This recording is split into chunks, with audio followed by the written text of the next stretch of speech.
Talaga nga naman, magle-left the earth ang KFC sa crispiness at sa juiciness. Nalulutuin kong homemade fried chicken at ang malupit kong gravy na talaga naman sa pagbumukbang ko dyan, halatang ang lala nang naubos kong kanin.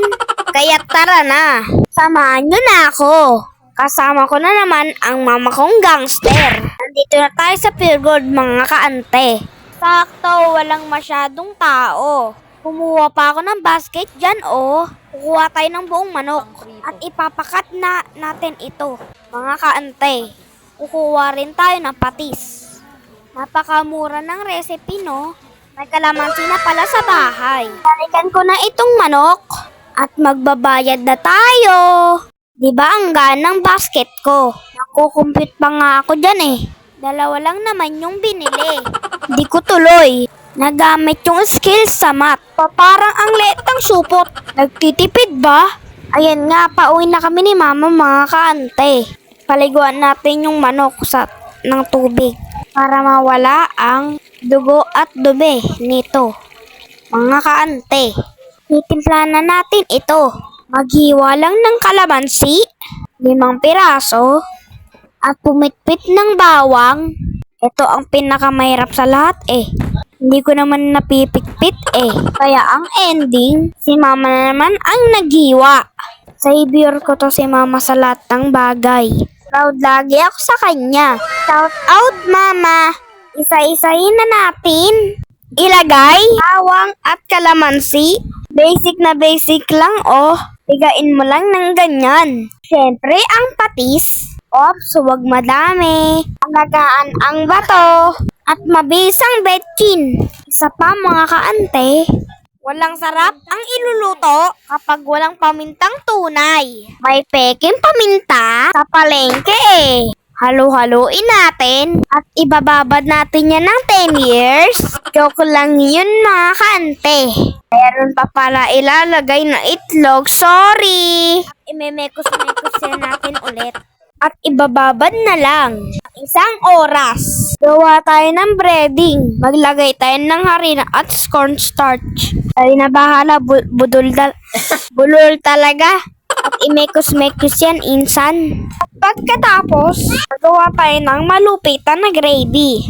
Magtunay tayo ng butter pala yun, butter. Ilagay ang flour.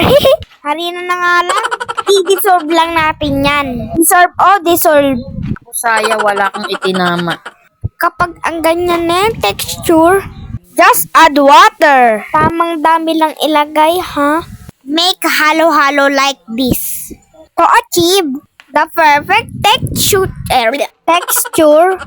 Yan, di na ako bulol. Paminta at nor cubes. Wag na tayo mag-English, napakahirap naman. At lalagyan din natin ng konting asukal para mag-complement ang lasa nito. Tara, tikman na natin. Baka mapaso. Kasarap. Lasang gravy ng KFC. Parang di naman, we. Oo nga. Tingnan mo.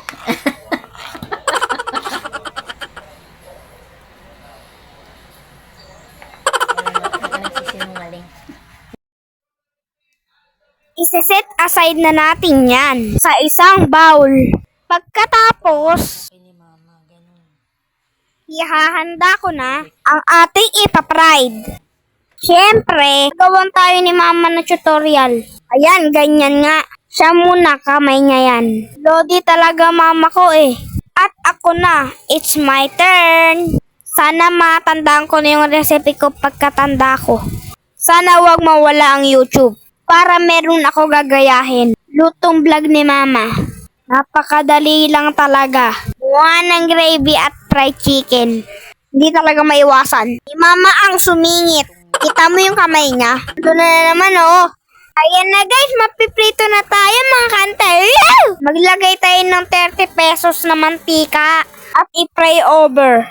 Patawarin kang mantika ka. Mag-init ka na, bilisan mo. At ito na nga, prinito ng aking chicken. Hindi ako natakot. At achievement. At intayin natin yan maging golden brown. Panood mo na ako, matagal pa to eh. At may umiiyak na bata dyan. At ayan na, babaliktarin na natin yan. Pero wait, ba't di ko nabaliktad? Di ko pala kaya. Sisira yung breading. Kaya, to the rescue. Na naman si mama. May expose na naman ang kamay niya.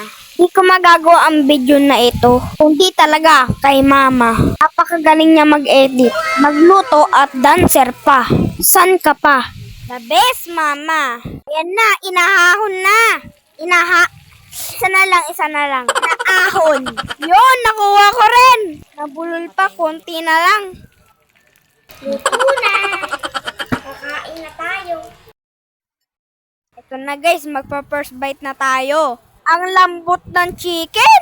At yung gravy, guys. Talo talagang KFC. Kita nyo yan? First bite. Yummy! Tasty.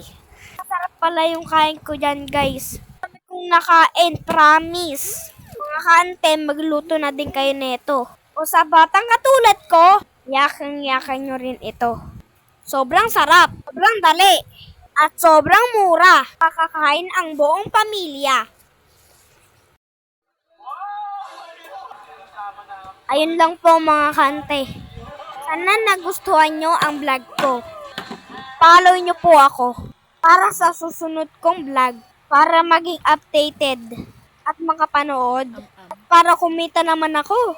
Please now. Yun lang po mga kaante. Thank you for watching. Enjoy your day. Bye!